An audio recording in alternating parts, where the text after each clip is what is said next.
Bakit nga ba big tire concept? Kapag unang beses na nakita ng mga tao yung motor ko, ang unang bagay na papansinin nila ay yung malaking gulong. At halos sa bawat pagkakataon, yung tinatanong nilang pare-parehong mga tanong.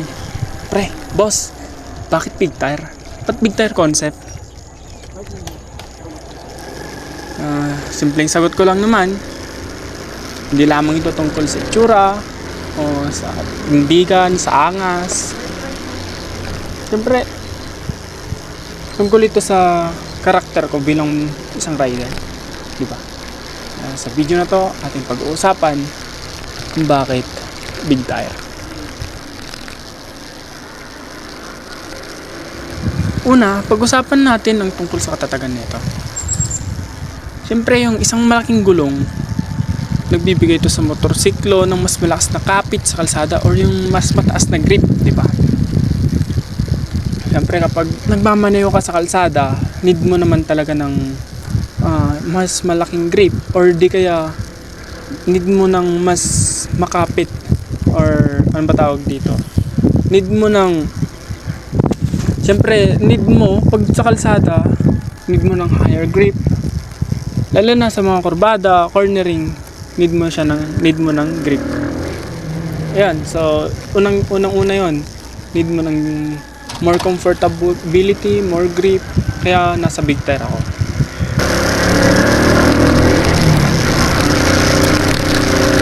Siyempre, pangalawa din, usapang big tire po tayo. Hindi kasi lahat ng dinadaanan ko sementado. Karamihan sa mga dinadaanan ko or karamihan sa mga nilulusong ko is off-road. So, alam naman natin, pag off-road, need natin talaga ng mas mataas na ground clearance. Pag nasa stock ka kasi, mababa lang ang ground clearance ng motor ko. Lalo na yung motor ko is Smash 115. Alam niyo naman kung gaano kababa ang ground clearance. So, need natin ng mas mataas na ground clearance. Yan ang pangalawang rason kung bakit nag-big tire concept ako, para tumaas yung ground clearance at hindi mag-alanganin yung ating makina. Diba? Kasi kung mababa yung ground clearance mo, tatama yung makina mo or may chance na natatama ang makina mo sa mga bato-bato or sa mga kung ano-ano pa man na matataas, lalo na sa off-roading. Pangatlo, syempre, binanggit ko kanina, itsura. Boss, nasa big tire tayo. Aminin man natin o hindi, formado ang big tire. Ewan ko lang sa mga iba na nakaka-appreciate at ewan ko lang din sa iba na hindi nakaka-appreciate. Pero para sa akin lang, formado ang big tire. Maganda siya sa tindigan. Yun nga lamang at hindi ako nagpa-monoshock. Kasi unang rason kung ba't ako din nagpa-monoshock, gastos po, mahal ang conversion ng monoshock. And pangalawa po is, for example, gusto ko pong ibalik sa stock, gagastos po ulit ako.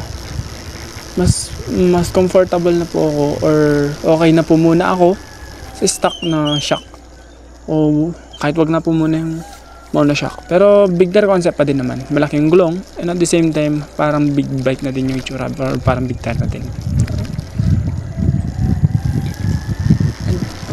So ayun lang.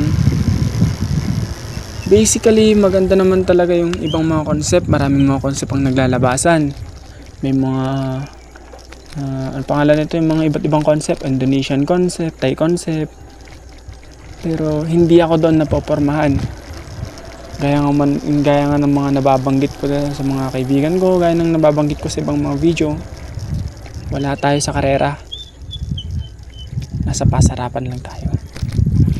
At kaya po ng sinasabi ko sa mga ibang video ko din, sulitin mo habang bata. Hindi naman habang buhay bata. Or di naman habang buhay mananatili kang bata. Uupot na sa big tire concept ako. Dahil nga, maporma din naman. Or maporma naman talaga ang big tire. Pero, kung nasa mga papormahan ka talaga or papogian, doon kasi mga Thai concept, Pero ang problema kasi doon, pag maglo-long ride ka, pasok ka sa impound concept. Yan, di na ako nag-iba-iba sa mga ng mga concept. Di na ako nagpaiba-iba ng mga concept. Dito na ako sa big tire. At least dito, ang huli sa mga rason, ang ba't big tire?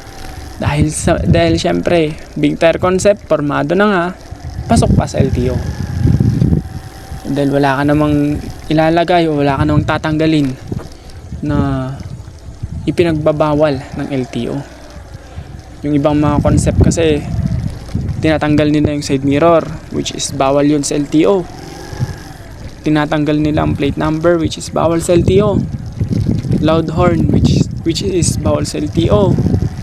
Ano ba yung mga nilalagay nila, yung mga ilaw na sobra-sobra na bawal is babawal sa LTO.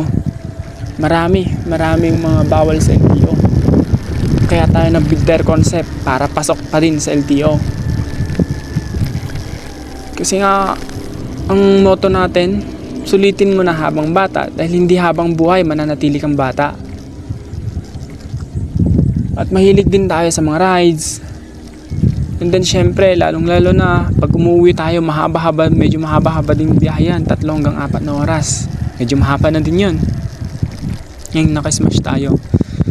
So, need natin na sa pag-uwi natin, make sure natin na hindi tayo magkakaaberya pagdating sa mga checkpoint. Kaya tayo nag-big tire concept.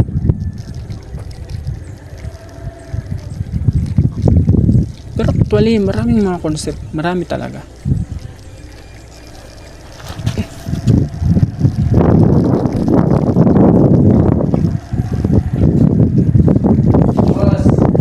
Sir. Tapos na?